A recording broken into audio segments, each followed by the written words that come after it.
இந்த வாழ்க்கையை உங்களுக்காக நான் ஒப்படைத்திருக்கிறேன்.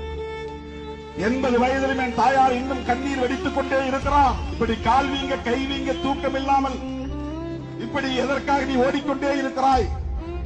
உன் பெண்டாட்டிக்கா பிள்ளைக்கா? ராத்திரி 2 மணி 3 மணி வரையில் ஏன் முழித்துக் கொண்டே இருக்கிறாய்? ஒரு நாள் கூட நீ சென்னையிலே தங்குவதில்லையே, எதற்காக என்னை வந்து சென்னையில் தங்க வைத்திருக்கிறாய் என்று புலம்பிக் கொண்டே அழுது கொண்டே இருக்கிறார்.